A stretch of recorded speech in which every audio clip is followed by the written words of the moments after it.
자, 오늘 말씀은 마태복음 23장 37절부터 38절까지 함께 읽겠습니다. 자, 시작.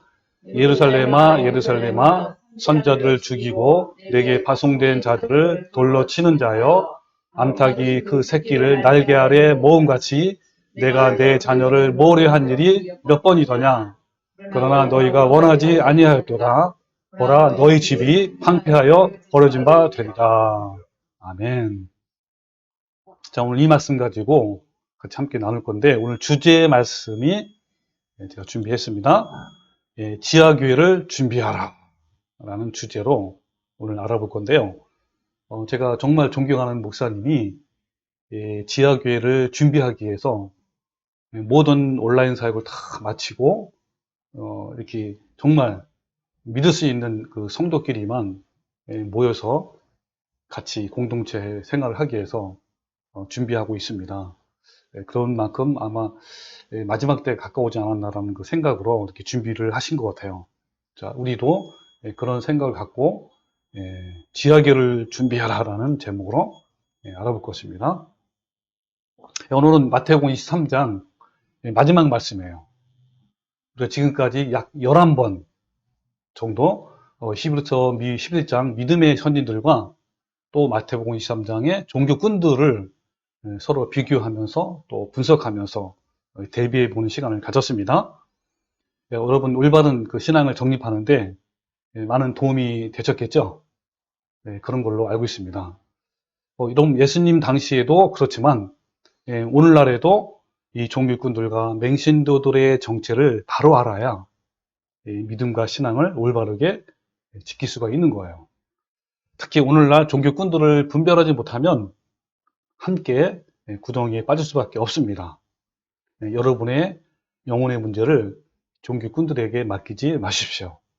이것이 너무 중요한 문제이기 때문에 다음 주부터 새롭게 시작하는 설교의 큰 주제가 좀 바뀌지만 이번 주제와 비슷하게 이어가려고 합니다. 자, 오늘은 마지막 23장 부분인데 일단 이 마태복음 23장 전체의 내용을 한번 다시 보면서 예수님의 마지막 경고의 말씀을 한번 들어봅시다. 자, 이 마태복음 23장 전체 내용을 보면요. 첫 번째는 1절부터 12절까지가 이스라엘 백성들과 제자들에 대한 경고의 말씀이에요. 이것은 곧 오늘날 한국 교인들, 맹신도들에 대한 경고이기도 합니다. 여러분 기억나시죠? 그 다음에 두 번째 13절부터 36절까지는 바리새인들과 서기관들에 대한 심판의 말씀에 선포하는 그 말씀인데 이것은 오늘날 한국 목사들, 종교꾼들에 대한 경고입니다. 그래서 지난주까지 7가지 화, 저주에 대해서 우리가 다 알아봤죠? 그래서 여기까지 마쳤고 오늘은 세 번째 마지막 시간이에요. 30절, 39절까지 예루살렘 성전에 대한 멸망, 얼마나 비참한지 이 부분을 같이 다룰 건데 이것은 곧 오늘날 예배당에 대한 경고이기도 합니다. 오늘 말씀 주제인데 같이 이 말씀을 한번 알아볼 건데요. 주제 말씀 같이 다시 해볼까요? 자, 이렇게 얘기합니다. 예루살렘아, 예루살렘아. 예수님이 하신 말씀이에요. 선지자들을 죽이고 또 내게 파송된 자들을 돌로 치는 자여. 바로 이 종교꾼들이죠. 지금까지 구약시대 때의 종교꾼들뿐만 아니라 지금 현재 이 말씀을 듣고 있는 그 바리새인과 서기관들도 해당이 되고 또 오늘날에도 마찬가지예요. 자, 그러면서 뭐라 그러냐면 암탉이 그 새끼를 날개 아래 모음같이 내가 내 자녀를 모래한 일이 몇 번이더냐 라고 말씀하세요. 암탉이 그 새끼를 품속에 모으려고 여러 번 한 것처럼 얼마나 많으냐라고 하는 것처럼 그리고 마지막으로 뭐라 그러죠? 그러나 너희가 그죠? 원하지 아니하였도다 하면서 보라 너희 집이 황폐하여 버려진 바 되리라. 이 너희 집은 어딜 말하냐면 예루살렘 성전을 말해요. 성전이 무너지고 파괴되고 황폐화될 것이다 라고 예수님이 경고의 말씀을 하시는 거예요. 자, 이 마태복음 23장의 말씀은요, 예수님이 십자가에 돌아가시기 3일 전에 하신 말씀이에요. 예수님이 금요일에 십자가에 못 박히셨으니까 이 말씀은 화요일에 예루살렘에서 특별히 유대 종교 지도자들, 종교꾼들에게 하신 말씀이에요. 그리고 지난주, 자, 7번째 이 저주는 이 종교꾼들의 외식과 이선에 대해서 절정을 이루는 내용입니다. 이 종교꾼들은 여전히 자신의 기득권을 내려놓지 못하고 모두 누리면서 말로만 예전의 거짓 선지자들을 비판하면서 마치 자신들은 가난하고 청렴한 진짜 선지자들처럼 행세하는 위선자들, 또 가짜라고 가짜가 아니라고 위선을 떨고 자신을 미워하는 자들이에요. 이들이 예수님이 뭐라고 말씀하셨냐면 이들을 향해서 너희 조상들처럼 나를 죽여서 죄의 잔을 가득 채우라 라고 예수님이 말씀하시면서 마지막으로 이들에게 뭐라고 외치죠? 뱀들아, 독사 새끼들아, 너희가 어떻게 지옥의 판결을 피하겠느냐라고 아주 강력하게 화를 선포하셨어요. 이 뱀들아, 독사 새끼들아 라는 이 말씀은요, 간악하고 저주받을 위선자와 종교꾼들을 향한 예수님의 경멸적인 표현이고 진노와 또 격분의 표현이에요. 이들은 간악하고 저주받을 위선자이들이며 외식하는 자이고 가짜 선지자들의 후손이고 종교꾼들이에요. 예수님은 이들을 뱀들과 독사라고 하신 거예요. 자, 이러한 종교꾼들을 향해서 오늘 본문 말씀에서는 그들이 가장 의지하고 자랑스럽게 여기는 아주 화려하고 거대한 예루살렘 성전이 무너지고 파괴될 것이라는 예수님의 엄중한 심판의 말씀으로 23장이 끝이 나요. 왜 예수님께서 정말 화려하고 웅장한 예루살렘 성전이 무너져야 한다라고 말씀하셨을까요? 이스라엘 민족의 신앙은요, 성전을 중심으로 하는 이른바 성전 신앙이에요. 무슨 신앙이요? 예, 성전 신앙이라고 부르는. 당시 예루살렘 성전은 최대 높이가 12m나 되는 어마어마한 큰 돌로 이렇게 꾸며져 있고 또 유력자들이 바친 헌물들로 만들어진 거대하고 웅장하고 화려하게 치장된 성전이에요. 이 거대하고 웅장하고 화려하게 치장된 성전은 하나님의 임재와 또 하나님의 은혜에 대한 상징이며 또 유대인들이 잘 살고 있다라는 그런 표징이에요. 이렇게 거대하고 화려한 성전을 중심으로 하는 종교가 이스라엘 성전에서 중세 카톨릭 교회로 이어지고 그 전통이 이제 한국 교회로 온 거예요. 이어받은 거예요. 여러분, 중세 카톨릭 교회는요, 삼박자를 골고루 갖춘 교회예요. 이 삼박자가 뭐냐면 웅장하고 화려한 건물, 그리고 잘 짜여진 성직 제도, 세 번째는 수많은 신도도. 이 삼박자를 이제 골고루 갖췄는데 이 카톨릭 교회는요, 역사상 가장 타락한 교회였습니다.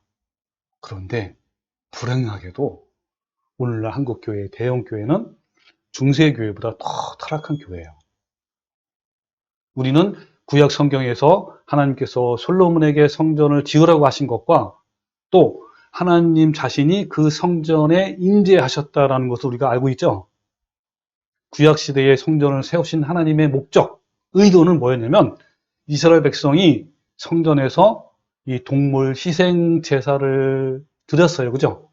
정말 매일매일 드렸잖아요. 그런 걸 통해서 자신들의 죄를 깨닫고 통렬하게 회개해가지고 하나님의 거룩함을 이뤄가는 것이 바로 그 성전을 세운 목적이었단 말이에요. 그러나 이 종교 지도자뿐만 아니라 백성들은 오히려 겉으로 화려하고 웅장한 성전에만 관심을 가졌었고요. 또 내면이 새롭게 변화되어 하나님의 성품을 닮아가는 데는 전혀 관심이 없었어요. 그래서 예수님은 그들에게 마지막으로 성전이 무너질 것이라고 경고하고 계신 거예요. 자, 우리 본 말씀을 다시 보면요. 자, 23장 38절이죠. 보라, 너희 집이 황폐하여 버려진 바 되리라 그러겠죠. 또 같은 말씀을 누가복음 21장 5절에 뭐라 그러냐면 어떤 사람들이 그랬죠. 이 어떤 사람들은 예수님 제자들 중에 어떤 사람이에요? 어떤 사람들이 성전을 가리켜 그 아름다운 돌, 이 아름다운 돌을 이제 미석이라는 미석. 어마어마하게 크고 아름다운 정말 잘생긴 돌이에요. 그리고 헌물, 정말 이 유력자들이 낸 헌물들입니다. 헌물로 꾸민 것을 말하네. 이 말한다는 것은 뭐 자랑했다는 뜻이에요. 여기 보면 누가 이 큰 성전을 자랑했죠? 제자들까지도 성전을 가리키면서 자랑한 거야. 어마어마한 이 성전을 봐라 하면서 의지한 거죠. 그때 예수께서 뭐라냐면, 자, 예수께서 이르시되 너희 보는 이것들이 날이 이르면 뭐라고 했죠? 돌 하나도 돌 위에 남지 않고 다 무너뜨리라 그랬어요. 여러분 돌 하나도 돌 위에 남지 않는다면 무슨 말이죠? 모든 것이 다 파헤친다는 거예요. 돌도 하나도 남지 않고 이 정도로 무너질 것이다라고 예수님이 말씀하신 거예요. 성전이 무너질 것이라는 예수님의 심판 말씀은 역사 속에서 그대로 성취되었어요. AD 67년 유대인들이 로마 정부에 대항하여 반란을 일으키자 드디어 70년에 타이투스 장군이 예루살렘 성을요 5개월 동안 포위했어요. 그리고 마침내 성 안에 침투하는데 성공했습니다. 여러분, 예루살렘 성이 5개월 동안 이렇게 포위하는 동안에 극심한 배고픔에 시달린 유대인들은요, 어디까지 이르렀냐면 자신들의 자녀들을 삶아 먹는 참혹한 상황이 벌어지기도 했어요. 이때 로마 군인들이 예루살렘 성전에 이제 침입해서 110만 명의 유대인들을 학살했고요. 약 10만 명을 포로로 잡혀갔습니다.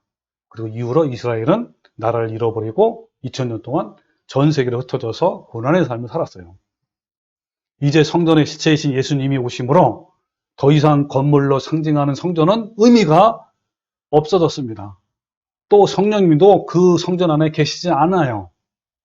이 성전이라는 개념이 완전히 바뀐 거예요.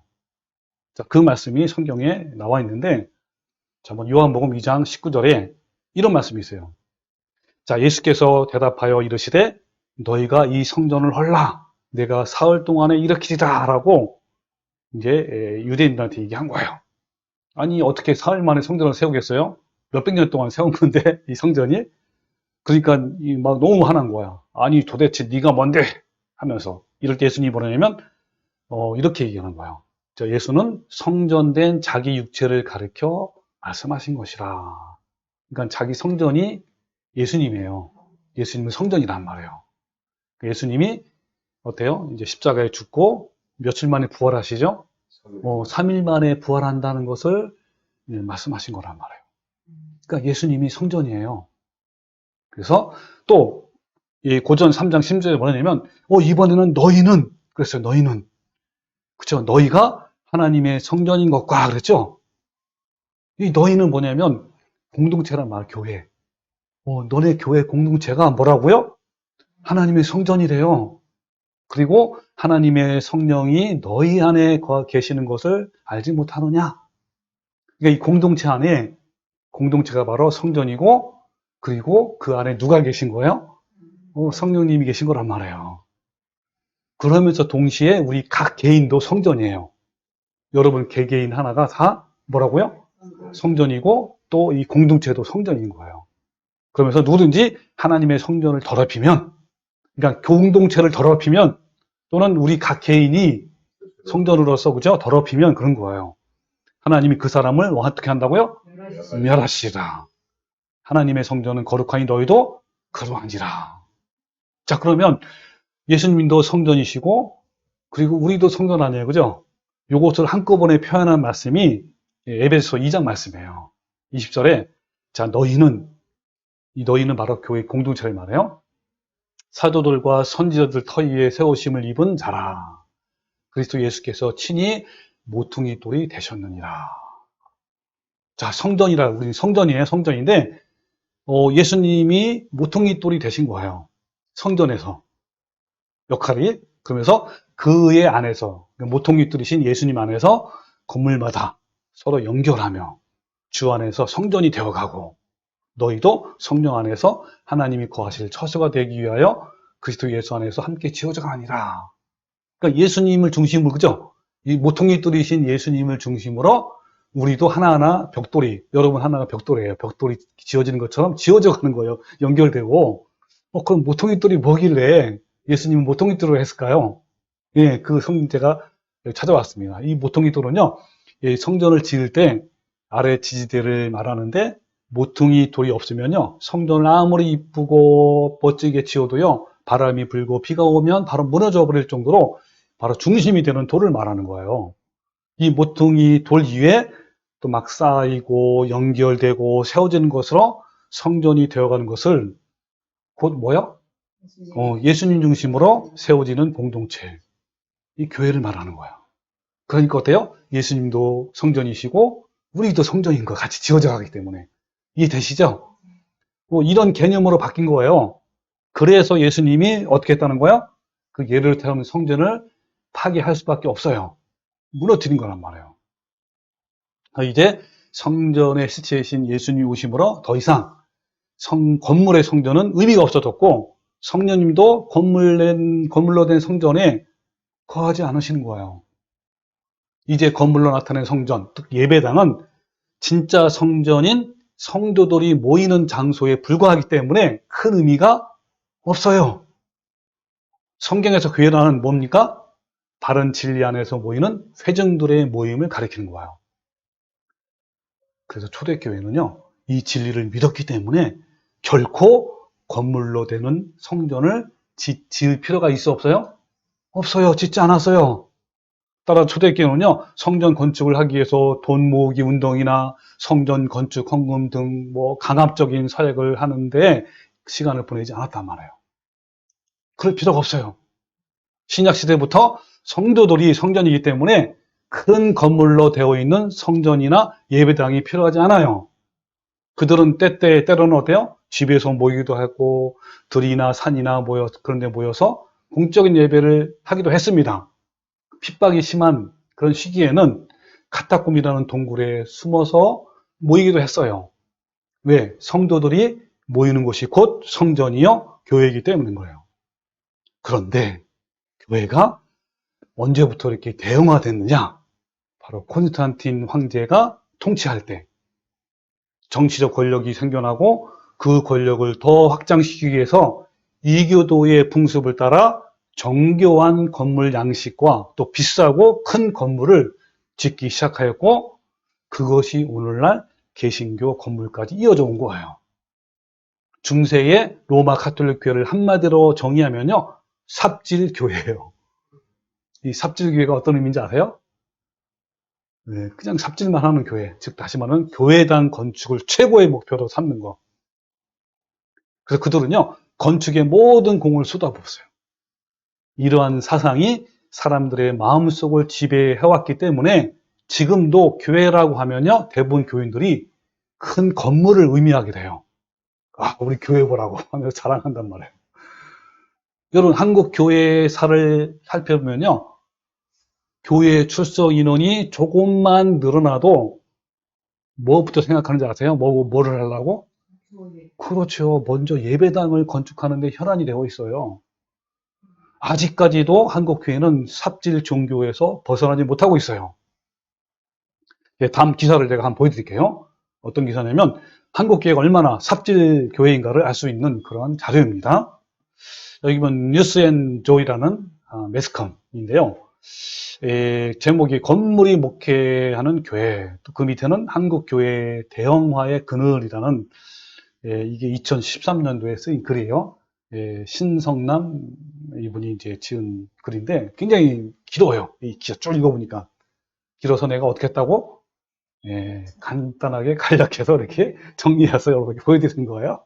자, 첫 번째는요, 십자가만 세우면 사람들이 교회로 몰려들던 1970년대 초, 지난 10년 동안 연평균 8명 정도 늘어났던 어느 개척교회가 350명이 예배할 수 있는 3층짜리 교회당을 신축한 이후 전도와 관계없이 매달 새로운 가정들이 늘어났다. 예.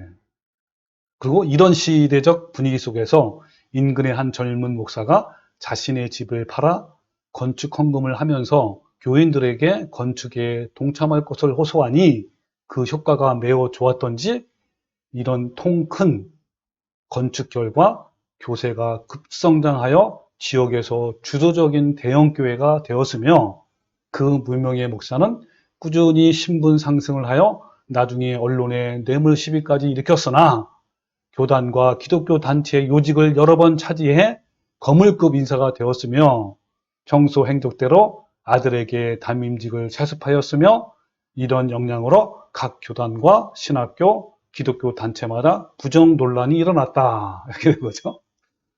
세 번째는 지금 돌이켜보면 자신의 집을 팔아 한 건축 헌금이 진정 하나님께 바친 헌금인지 것인지 아니면 자신의 사업에 장기 투자를 한 것인지 혼돈을 줄 정도였다.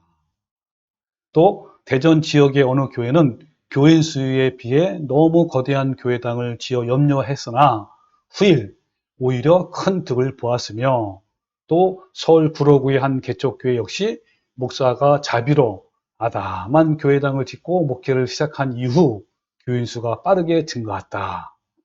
네. 그 다음에 이래서 이 몇 가지 실내에서 보았듯이 한국에서는 멋진 건물만 있으면 누구나 한 번쯤 화려한 목회를 꿈꿀 수 있는 토양이 마련되었으며 교회 건물만 잘 세우면 정통이든 이단과 사이비이든 또한 담임 목사의 능력과 수완과 믿음에 관계없이 쉽게 어떻게 했다고요? 번창했다. 그런 시기에 있단 말이에요. 지금도 그래요. 일단 건물이 번듯하고 복을 모당처럼 남발하는 설교만 있으면 교회당은 순진한 신도들로 채워지며 목사들의 학력 역시 별로 문제가 안 되며 돈으로 학력과 경력 심지어 박사학위까지 세탁하여 거의 다 엘리트 목사로 둔갑한다.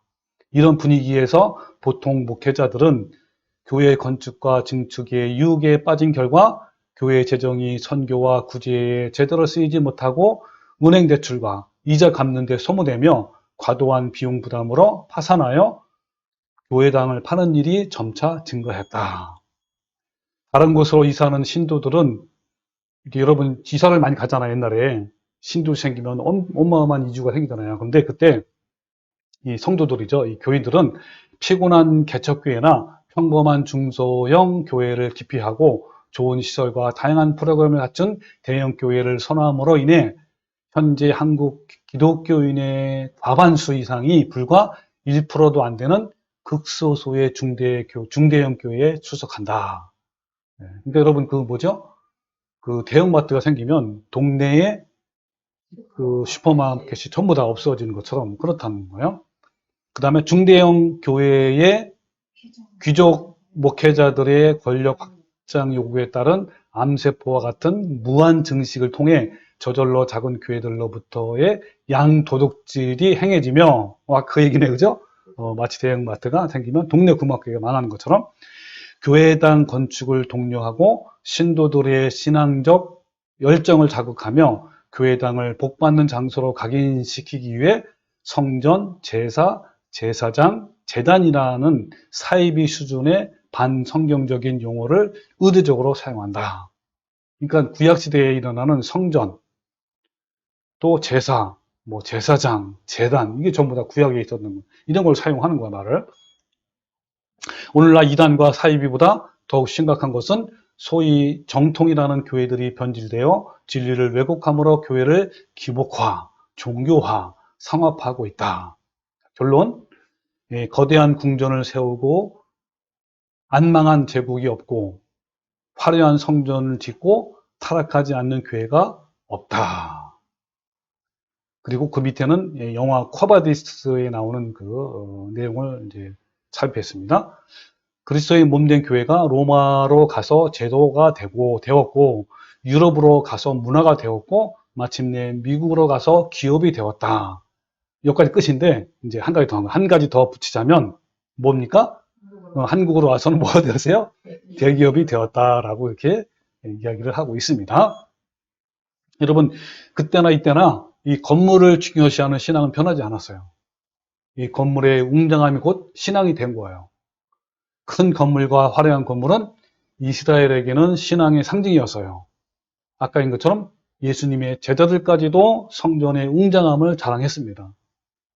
예수님 당시에 제2성전인 스룹바벨 성전을 그 헤롯이 중축을 했고 보수했고 이렇게 건립을 했단 말이에요. 그래서 헤롯 성전이라고 불렀어요. 여러분 제1성전이 뭔지 아시죠? 제1성전은 솔로몬이 지은 어마어마한 큰 그런 성전이고, 근데 바벨론 때 쳐들어왔잖아요. 그때 다 파괴됐어요. 그 후 70년 후에 이제 제 두 번째 성전을 세웠는데 그것이 수룹바벨 성전이라고 불러요. 그리고 이제 헤롯 왕 때 이제 많이 이제 훼손된 그 성전을 다시 증축하고 뭐 개축하고 해서 더 웅장하게 만들었단 말이에요. 그걸 헤롯 성전이라고 부르는 거예요. 그 다음에 제 3의 성전은 앞으로 지어질 성전이라고 이제 또 하는 거죠. 그래서 이 예수님 당시에 화려한 예루살렘 성전은 70년에 타이투스 장군에 의해서 자신들이 정복했다는 상징으로 이 동쪽의 벽이 뭐냐면 통곡의 벽이에요. 이것만 남겨놓고 다 파괴시켰어요. 당시에 많은 사람들이 솔로몬 성전에 비해서 헤롯 성전은 많이 뒤떨어진다라고 이렇게 얘기를 했지만 헤롯 성전은 제자들이 자랑할 만큼 정말 화려했어요. 이 역사가 요세푸스의 기록에 의하면 헤롯 성전에 사용된 어마어마한 큰 대리석, 이 가로 11m, 그리고 세로 3m, 높이가 5m 정도의 큰 규모였다고 합니다. 특히 이 성전 입구에 있는 이 미석은 아까 말한 대로 12m, 높이가 12m였고요. 성전에는 이 받쳐진 값비싼 헌물들이 잘 보이도록 이 장식물로 전시되어 왔어요. 이 대표적인 헌물들이 뭐냐면 헤롯 대왕이 봉헌한 금세공, 그리고 애굽의 툴레미 왕이 보낸 거대한 입상, 또 아그리빠가 봉헌한 금사슬 등등, 왕들과 지도총에 있는 부자들이 바친 이 보물들이 성전에 장식되어 있어서 그 화려함이 더해지고 있어요. 게다가 지붕이나 이 문들은요, 금을 막 칠한 거예요. 그니 그 화려함이 얼마나 여러분 대단했겠습니까? 그 질을 이룬 거예요. 그래서 제자들뿐만 아니라 종교 지도부터 백성들까지 이스라엘 전체가 예루살렘 성전을 의지하고 자랑하고 자신들의 신앙으로 삼은 거예요. 이게 성전 신앙이라고 합니다.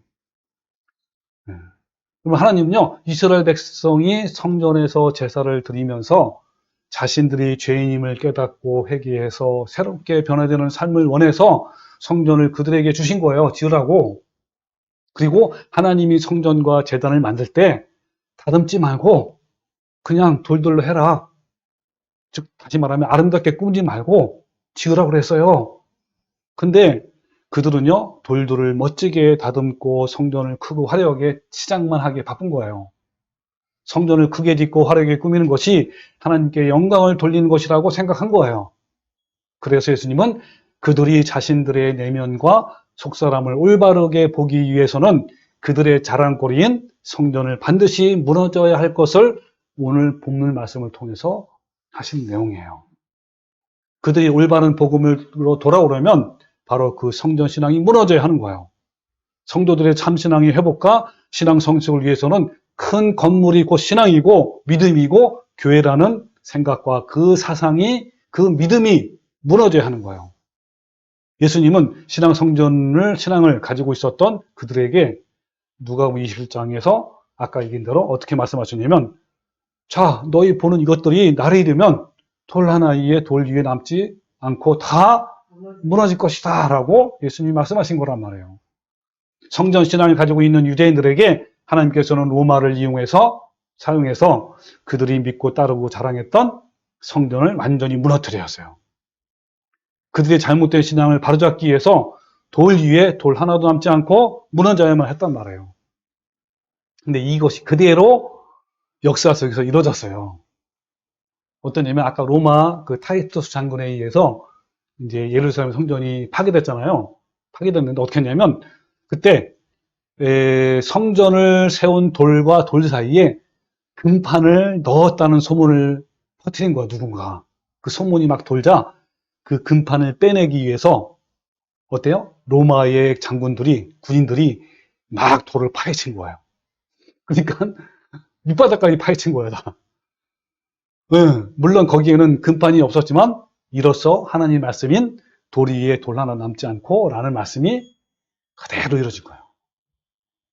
마치 대부분의 사람들이 뭐 건강이나 어떤 돈이나 명예나 힘 이런 것들이 무너져야 비로소 내면을 보기 시작한 것처럼, 즉 외면이 무너져야만 내면 세계가 보이는 것처럼 그들이 의지했던 성전이 다 무너져야 비로소 내면에 집중할 수 있기 때문인 거예요. 이런 원리는요, 우리 일반 신앙생활에도 그대로 적용돼요.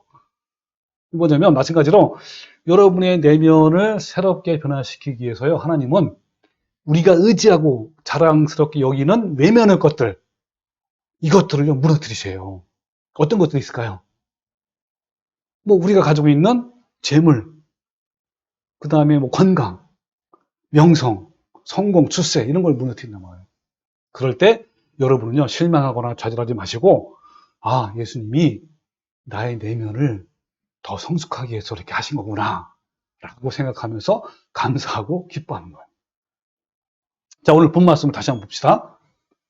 자, 38절에 보라, 너희 집이 황폐하여 버려진 바 되리라. 이 너희 집은요, 그들이 자랑으로 여기던 화려한 성전이에요. 그 다음에 마태복음 21장 10절에 뭐라 했냐면, 예수께서 성전에 들어가사 성전 안에서 매매하는 모든 사람들을 내쫓으시며 돈 바꾸는 사람들의 상과 비둘기 파는 사람들의 의자를 둘러보시고 그들에게 뭐라 그러냐면 이렇게 얘기했어요. 뭐라 그랬대요? 기록된 바, 구약 성경의 기록된 말씀을 말씀하셨어요. 그 말씀이 이사야서 57절의 말씀을 말씀하신 거예요. 뭐라 그랬죠? 내 집은 기도하는 집이다 라고 한 거예요. 여러분, 위에서는 누구 집이라 그랬죠? 너희 집이라, 너희 집. 아래는 무슨 집? 내 집. 이 내 집이 어떤 뜻이에요? 내 집은 하나님의 집이라는 뜻이에요. 하나님의 집. 근데 너희 집은 너네들이 가꾼 자랑스럽게 여기는 그러한 집이 너희 집이에요. 이 구분이 돼야 안 돼요? 네, 사실은 이 성전이 누구의 집이 돼야 돼요? 내 집이, 그 하나님의 집이 돼야 되는데, 예수님이 뭐라 그러죠? 너희 집이라 한 거예요. 그러니까 예수님의 이 말씀은요, 이스라엘 백성이 성전이 무너져서 황폐해져야 정신 차린다는 말씀이에요. 그러나 그들은 그래도 정신을 못 차리지 못했어요. 왜냐하면 지금도 이스라엘 백성들은요, 제3의 성전을 건립하겠다고 다 준비했어요. 그래서 몇 개월만 되면 세울 수 있대요. 그 성전을 다 준비해가지고, 이것은요, 하나님을 정면으로 반대하는 것을 의미하죠. 네, 나중에 이 부분 자세히 또 말씀드릴게요. 예수님은 본 말씀에서 이 성전을 너희 집이라고 부르셨어요. 이 말씀은 상당히 문제 있는 표현이에요. 그죠? 원래는 성전은 하나님이 집이어야 하는 거예요. 그러므로 내 집, 즉 하나님의 집으로 표현되어 마땅한 거예요. 그러나 황금과 보석의 헌물로 꾸며지고 크고 화려한 성전은 더 이상 내 집, 하나님 집이 아니라 너희 집일 뿐인 거예요. 건물이 자랑이 되고 건물이 신앙의 상징이 된 교회는 하나님의 집이 아니라 하나님과 상관없는 사람의 모임에 불과한 거예요. 이런 것은 하나님과 아무 상관없고 이런 것을 추구하는 사람들에게 예수님이 뭐라고 할까요? 내가 너희를 도무지 알지 못하니 내게서 떠나가라 라는 엄중한 심판이 임할 거란 말이에요. 크고 화려한 건물을 짓고 수만 명이 모여 예배하는 것이 자랑인 교회는 더 이상 내 집, 하나님 집이 아닌 거예요. 모이는 교인의 수가 크기가 신앙의 크기를 말하는 것이 아니고 건물의 크기가 신앙의 크기가 아닌 거예요. 교인 수와 건물의 크기는 그저 세상적인 권력의 크기일 뿐입니다. 그런데도 오늘날 역시 모이는 수의 사이즈와 건물의 크기로 신앙을 평가하는 거예요. 이런 평가에 있어서는 종교꾼들만이 아니라 맹신도들도 똑같은 견해를 가지고 있어요. 그래서 종교꾼들은 성전 건축이라는 비성경적인 용어를 사용하는데 이것은 엄밀히 말하면 이단적인 사상이란 말이에요. 절대로 썼으면 안 되죠. 성전은 예루살렘 성전을 말하는 것이고 성전은 예수님의 모형일 뿐이고 본질이신 예수님이 오시면 허물어져야만 하는 것이 바로 성전이란 말이에요. 그러므로 성전을 들먹이는 것은 이단적 사상이에요. 그래서 오늘날 종교가들은 교회당 건축이라고 하면 헌금이 나오지 않으니까 어떻게 해라고 하는데 이걸 살짝 바꿔요. 무슨 건축? 성전 건축이라는 이 거룩한 이름을 포장해서 사기를 친단 말이에요. 원래는 뭐가 맞는 거예요? 예배당 건축 또는 교회당 건축이 맞는 거예요. 근데 뭐라고 한다고요? 성전 건축이라고 해요. 성전은 이미 그 개념이 없어졌어. 그죠? 지금 성전은 누가 성전이라고요? 예수님과 우리의 성전이란 말이에요. 근데 성전 건축이라고 포장한 거예요. 중세교회는요, 거대한 성전 건축을 위해 면죄부까지 판매를 해가지고 사기를 친 것처럼 오늘날 종교꾼들은 건축 헌금을 많이 걷기 위해서 온갖 것들을 동원한단 말이에요. 어떤 것들을 동원하냐면 주일 설교 메시지를요, 성전 건축에 관한 내용으로 꽉 채워요. 그러니까 뭐냐면 솔로몬 때 성전 건축과 스룹바벨에 의한 성전 건축할 때 백성들이 어떻게 헌금과 헌물을 했는지, 또 이스라엘이 출애굽해서 광야에서 성막을 건축할 때요, 만들 때 금과 귀한 헌물들을 헌납하는 내용이 어떤 내용인지 이런 것들로 설교를 채워요. 또요, 뿐만 아니라 건축 헌금에 동참했을 때 이 세상에서 얼마나 복을 받는지, 천국과 출세를 하는지, 또 천국에서는 얼마나 근상을 받는지 등등 이런 메시지를 남발한단 말이에요. 그리고 기도 제목의 첫 제목이 뭔지 알아요? 첫 번째가 성전 건축이에요. 그런 내용으로 기도하라는 거예요. 또 광고 때마다 기도에 동참을 호소합니다. 그리고 어떤 교회는요, 헌금을 강요하면서 협박까지 한다고 해요. 여러분, 이런 종교꾼들로부터 빨리 해방되십시오. 이것은요, 신앙과 종교를 가장한 사기예요. 오늘날 종교꾼들은 더 크게 건물을 지으려고 합니다. 그것이 종교꾼들 사이에서는 실력이고 권위이고 목회이고 은혜이고 능력이기 때문에 그런 거예요. 큰 건물과 교인수로 목사는 어떻게 대접받고 또 존중을 받아요. 크기에 따라서. 그리고 맹신도들도, 교인들도 마찬가지로 그런 성전을 짓기 위해 헌신하는 것이 최고의 신앙이고 상급이고 은혜이고 충성이라고 믿고 있어요. 그러나 그렇게 해서 지어진 교회당은요, 뭐라고요? 내 집이 아니라, 하나님 집이 아니라 뭐예요? 너희 집뿐이야, 너희 집. 하나님과 상관없는 건물뿐이에요. 하나님이 함께하지 않는 너희 집이 되는 거예요. 교회는 건물이 아니라 성도들이에요. 간판이나 종탑이나 십자가 없어도 상관이 없어요. 그죠? 성령을 믿고 예수님을 구주로 고백하는 사람들이 바른 신앙, 진리 안에서 모였다면 그것이 교회란 말이에요. 교회 역사에서 가장 타락한 교회 시대는 두말할 것 없이 중세교회 시대입니다. 그러나 종교교회는 가장 화려하고 잘 조직된 교회였어요. 아름다운 예배당, 장엄한 예배, 또 탁월한 음악, 잘 조직된 성직자들, 구름같이 몰려드는 많은 교인들, 정말 화려함의 극치였어요. 근데 그런 중세교회는 역사상 가장 썩고 냄새나는 최악의 교회였어요. 그런데 지금 한국교회가 그렇단 말이에요. 모든 목회자들의 로망이 큰 교회예요. 그러나 크고 화려한 예배당에서 잘 조직되고 화려한 영상과 음악, 수많은 교인들이 넘쳐나도록 그 속에 죄악이 여전히 들끓고 욕망의 바닷물 속에 호적되고 있다면 그것은 내 집, 하나님 집이 아니라 너희 집인 거예요. 수백억이 아니라 수천억을 들여서 예배당을 한번 지어보십시오. 그것은 단지 하나님과 상관없는 너희 집일 뿐인 거예요. 비싼 악기로 찬양해 보십시오. 그런다고 하나님 집이 될까요? 그 속에서 아무리 크게 기도해 본다고 그런다고 하나님과 상관없는 너희 집이 하나님의 집이 될까요? 수천 명, 수만 명이 모인다고 하나님과 상관없는 너희 집이 하나님의 집이 될까요? 그것은 한낱 콘크리트 덩어리에 불과할 뿐인 거예요. 참 교회는요, 어떻죠? 들판이든 가정이든 산이든 또 바다든 예수님의 이름으로 모여 올바른 진리의 말씀으로 회개하고 변해돼서 주님을 닮아가는 공동체, 바로 그게 교회인 거예요. 그런 교회가 내 집이고 하늘을 향한 집인 거란 말이에요. 회개가 있고 거룩함이 있고 하나님을 닮아가는 사람의 수가 늘어가는 그런 집이 진정한 교회고 하나님의 교회인 거란 말이에요. 그러나 한국의 교회는 건물의 크기를 자랑하고 교인 수를 자랑하고 헌금 액수를 자랑합니다. 여러분, 성전 건축이 무슨 비전입니까? 목회 비전이라고 그래요. 우리의 목회 비전은요, 그러네요. 나의 목회 비전은 성전 건축입니다. 이런 거. 숫자 늘린 것이 무슨 목회 비전입니까? 목사가 자기 비전이 있어야 할까요? 목사는요, 그저 문자 그대로 목적 없이 사는 것이 목사예요. 하나님이 열어주시는 대로, 이끄시는 대로 순종하는 사역자가 바로 목사란 말이에요. 목사의 비전은요, 그저 하나님을 닮아가는 것이 목사의 비전이지, 그렇게 뭐 숫자를 늘려가고 이런 것들이 목사의 비전이 아닌 거예요. 여러분, 한국교회는 그 건물이 무너져야 하는 거예요. 참 신앙으로 돌아오려면 건물부터 무너져야 합니다. 돌 위에 돌 하나도 남지 않고 무너져야 하는 거예요. 그래야 비로소 내면의 신앙이 무엇인지 보이기 시작하는 거예요.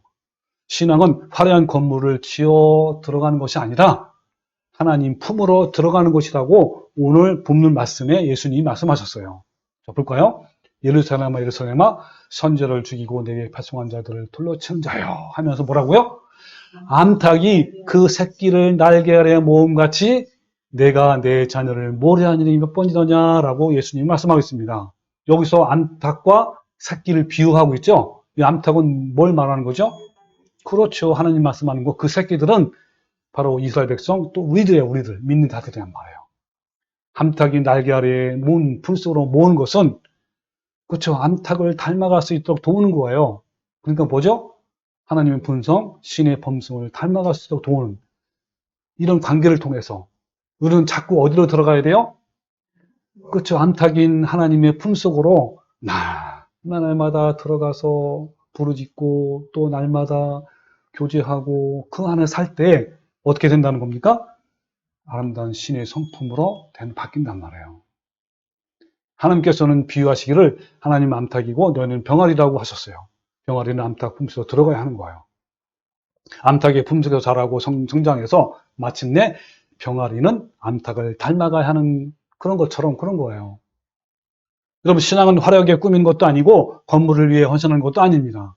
그 건물 안에서 아름다운 음악으로 노래하는 것도 아니고요. 각종 프로그램에 따라 열심히 활동하는 것도 아닙니다. 신앙이란 병아리가 암탉의 품속으로 들어가는 관계성처럼 우리가 날마다 하나님의 품속에 들어가는 관계성을 말하는 거예요. 그래서 성경이 뭐라냐면 히브리 4장 15절에 우리에게 있는 대제사장은 누구죠? 예수님은 그렇죠? 우리의 연약함을 동정하시지 못하시리가 아니요 모든 일에 우리와 똑같이 시험을 받으시니로되 죄는 없으시니라. 그러므로 우리는 긍휼하심을 받고 때를 따라 돕는 은혜를 얻기 위해서 어떻게 하라고요?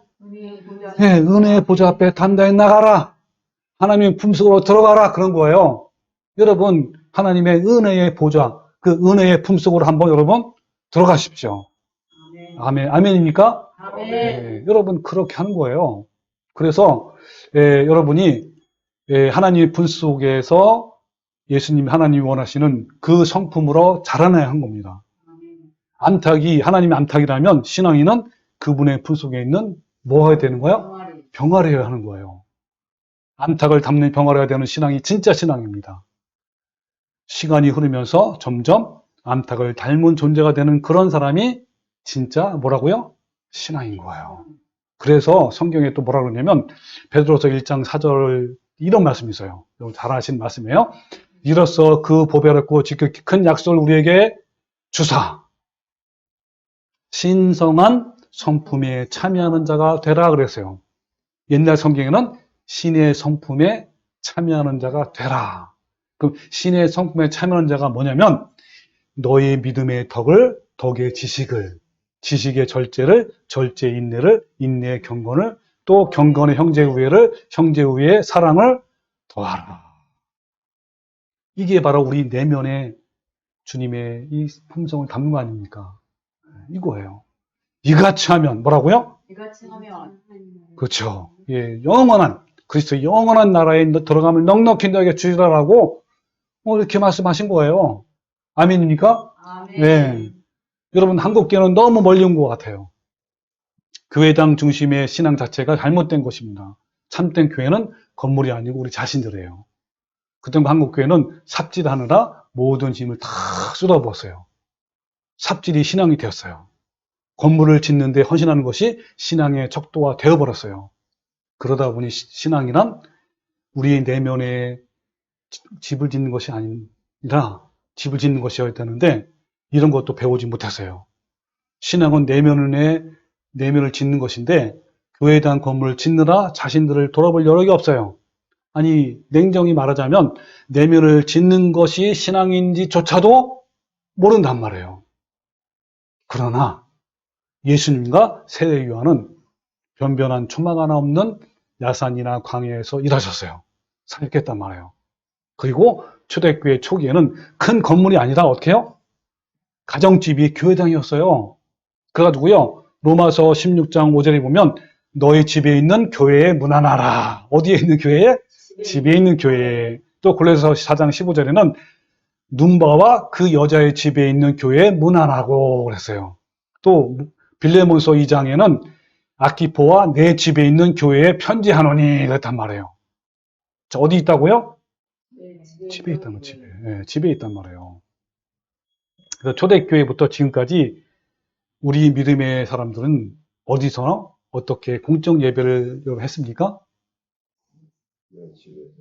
예, 네로 황제부터 시작한 10명의 로마 황제에 의해 가장 극심한 박해가 약 300년, 250년, 300년 그 동안에는요, 어떻게 했냐면 수많은 기독교인들이 콜로세움에서 순교를 당하고 또 모든 것을 다 빼앗긴 채 산과 바다와 암열과 토굴에서 유리방황하면서 예배를 드렸고요. 결국에는 카타콤이라는 지하동굴로 들어가서 예배를 했단 말이에요. 카타콤은요, 로마 제국 당시 죽은 사람들을 갖다 놓은 지하 공동묘지였어요. 그들은 햇빛도 들지 않는 어두운 험한 땅 밑에 숨어 살면서 비밀리에 하나님께 예배를 드렸어요. 마지막 짐승의 피 환란기에도 이런 일이 재현될 겁니다. 여러분, 지금부터 우리는 지하교회를 준비해야 하는 거예요. 네로 황제의 박해를 피해서 피신한 곳 중에 한 곳이 어디냐면 소아시아. 그 중에 터키에 있는 갑바도기아라는 곳이 있어요. 이 갑바도기아에 피신해온 성도들은요, 네로 황제의 박해가 그것까지 미치자 이들은 땅을 팔 수밖에 없었어요. 도구도 없어요. 그래가지고 막 손으로 판 거예요. 그래가지고 맨손이 막 피가 터져가면서 깊은 지하까지 파가지고 그 수에 들어가 숨어서 신앙생활을 했던 거예요.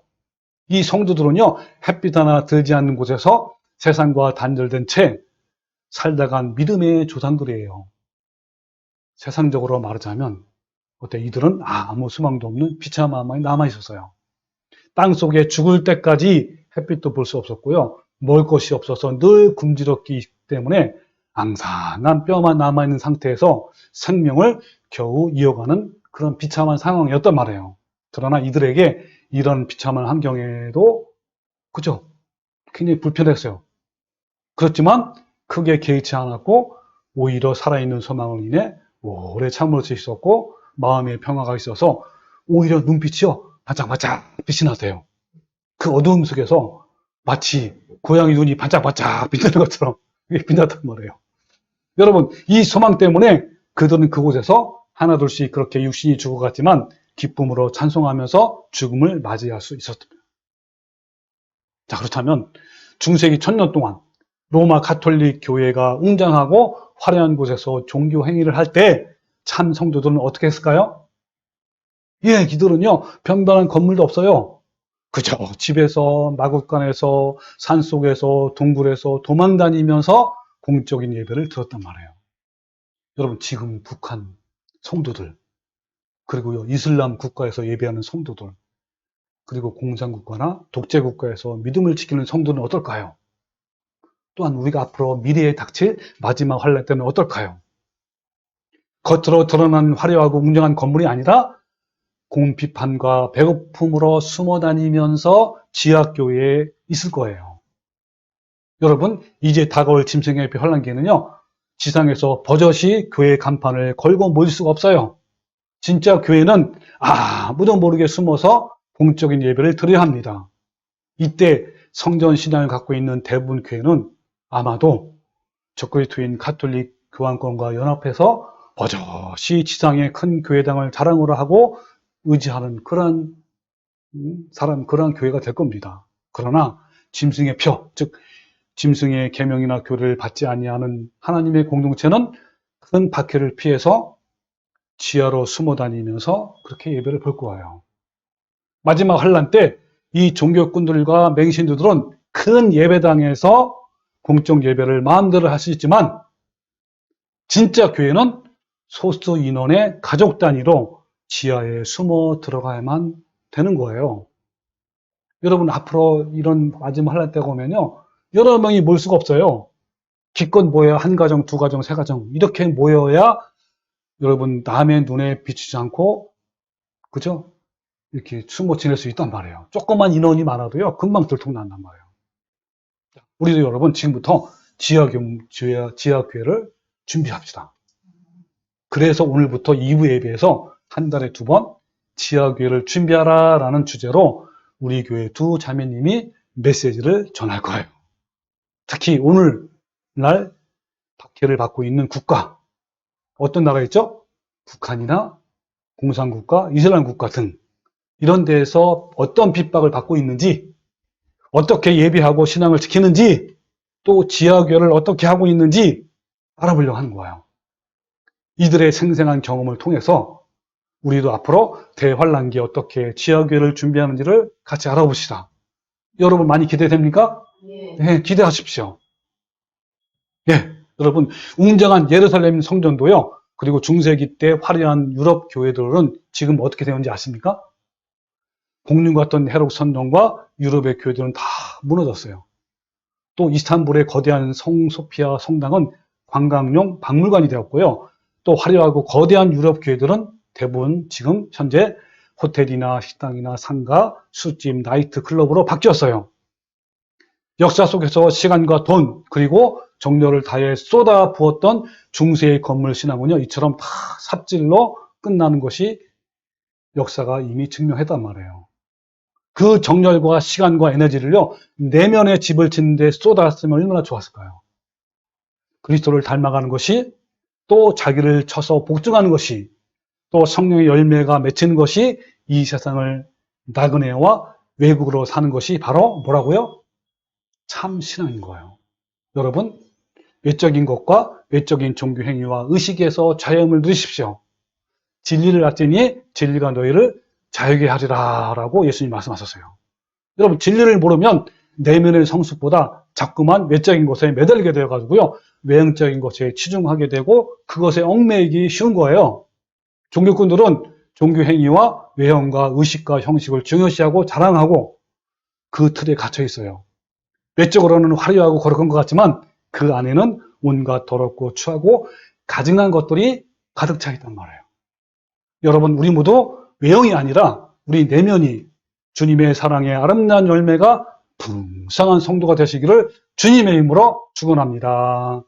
아멘.